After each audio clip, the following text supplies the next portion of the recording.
Hi అండి. Welcome back to Shyam చెట్లు and రుచులు. ఈరోజు రుచుల సెక్షన్లో నేను సింపుల్గా మనం కుక్కర్లో చేసుకునే ప్లెయిన్ వెజిటేబుల్ బిర్యానీ అనొచ్చు, లేదంటే కుష్కా అనొచ్చు, పులావ్ అనొచ్చు, ఎలా అయినా పిలుచుకోవచ్చండి. మనం ఈ రైస్ ఐటమ్ అయితే క్షణాల్లో 10 to 15 మినిట్స్లోనే మనము ఈ బిర్యానీ ఐటెం చేసుకోవచ్చు.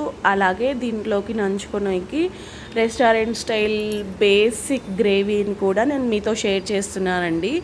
ఇలా చేసుకున్న రైస్ని ఆనియన్ రైతాతోటి అలాగే సింపుల్గా చేసుకునే ఈ గ్రేవీ ఐటెం తోటి మనం చేసుకొని తిన్నాము అంటే రెస్టారెంట్ స్టైల్లో మనం బిర్యానీ చేసుకున్న వాళ్ళమే అండి.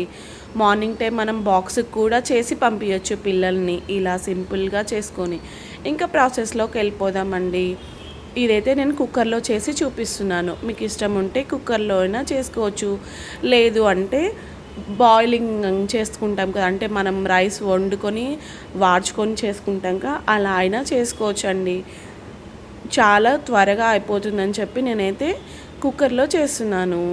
కుక్కర్లో ఫస్ట్ కుక్కర్ పెట్టేసి దాంట్లో 2-3 టేబుల్ స్పూన్ గీ అలాగే కొంచెం ఆయిల్ వేసేసి అది కాగాక బిర్యానీ దినుసులు, షాజీరా, జీలకర్ర అలాగే పచ్చిమిర్చి వేసేసి బాగా ఫ్రై చేసుకోవాలండి. ఇవి ఆయిల్లో ఫ్రై అయితేనే బిర్యానీ అనేది టేస్ట్ వస్తుంది. సో ఇలా అన్ని బిర్యానీ దినుసులన్నీ నూనెలో మగ్గాక ఒక ఒక ఆనియన్ తీసుకొని సన్నగా తరిగేసి ఫ్రై చేసుకోవాలి. ఇలా ఆనియన్ బాగా ఫ్రై అయ్యాక ఒక టేబుల్ స్పూన్ అల్లం వెల్లుల్లి పేస్ట్ వేసి దాన్ని కూడా మగ్గించుకోవాలండి. ఈ అల్లం వెల్లుల్లి పేస్ట్ ఎప్పటికప్పుడు ఫ్రెష్గా నూరుకున్నాము అంటే ఆ ఫ్లేవర్ అనేది చాలా బాగుంటుందండి బిర్యానీకి. సో ఇలా అల్లం వెల్లుల్లి పేస్ట్ కూడా మగ్గిపోయాక బాగా పండిన 2-3 టమాటాలని కూడా ఇలా సన్నగా కట్ చేసుకొని దీంట్లో వేసుకొని మూత పెట్టి దాంట్లో నీరు అంతా వచ్చి గుజ్జు గుజ్జుగా అయ్యేంత వరకు ఫ్రై చేసుకోవాలండి. ఇలా టమాటా కూడా మగ్గిపోయాక కొంచెం పసుపు కూడా వేసుకోవాలి. మనకి ప్లెయిన్ బిర్యానీ కలర్ఫుల్గా రావాలి అంటే ఇలా చేయాలండి. తర్వాత మన కారానికి తగ్గట్టు, అంటే మన పిల్లలు ఎక్కువ కారం తినగలుగుతారంటే 2-3 టేబుల్ స్పూన్స్ వేసుకోండి. నేనైతే ఇక్కడ పిల్లల లంచ్ బాక్స్ కోసం చేస్తున్నందుకు ఓన్లీ 1 టేబుల్ స్పూన్ కారం అలాగే 1/2 టేబుల్ స్పూన్ సాల్ట్ వేసాను. అలాగే గుప్పెడు తరిగి శుభ్రం చేసుకున్న కొత్తిమీర, పుదీనా ఆకులు కూడా వేసేసి బాగా మగ్గించుకోవాలండి. తర్వాత 1 గంట పెరుగు వేసేసి ఇలా ఆయిల్ పైకి తేలేంత వరకు కూడా సిమ్లోనే ఉంచి మనము ఈ మిశ్రమాన్ని దగ్గర పడనివ్వాలి. తర్వాత ముందుగానే గంట సేపు నానబెట్టుకున్న బాస్మతి రైస్ తీసుకున్నానండి. ఇక్కడ నేను 1 గ్లాస్ బాస్మతి రైస్ తీసుకొని 2-3 సార్లు కడిగి ఇక్కడ వేసేసి మనం పెరుగు మిశ్రమం అంతా ఉందిగా అదంతా పట్టేలాగా సిమ్లోనే ఉంచి ఒక 5-10 నిమిషాలు ఉంచాలండి గంటెతో కలుపుతూ. తర్వాత ఒక 5-10 నిమిషాల తర్వాత 1 గ్లాస్ రైస్కి 2 గ్లాసుల రైస్ పడుతుందండి. నార్మల్ రైస్కి నేను ఇక్కడ బాస్మతి రైస్ తీసుకున్నానుగా, అందుకు 1 గ్లాస్ రైస్కి 1 గ్లాస్ మాత్రమే బాస్మతి రైస్కి పడుతుంది. నార్మల్ రైస్కి అయితే 1 గ్లాస్ తీసుకుంటే 2 గ్లాసుల రైసు, బిర్యానీ బియ్యం తీసుకుంటే 1 గ్లాస్ రైస్కి 1 గ్లాస్ వాటర్ పడుతుందండి. ఉప్పు చెక్ చేసుకొని ఒక్క విజిల్ రానిచ్చాము అంటే మన plain vegetable kuska or pulao ready అవుతుంది. తర్వాత గ్రేవీ ప్రాసెస్కి వెళ్ళిపోదామండి.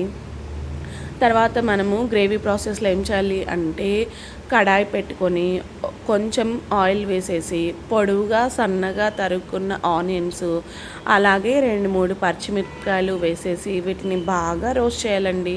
ఇవి రోస్ట్ అయ్యే లోపల మన గ్రేవీ ప్రాసెస్కి అయ్యే గ్రేవీని ప్రిపేర్ చేసుకోవడానికి ఇవి తీసుకోవాలండి.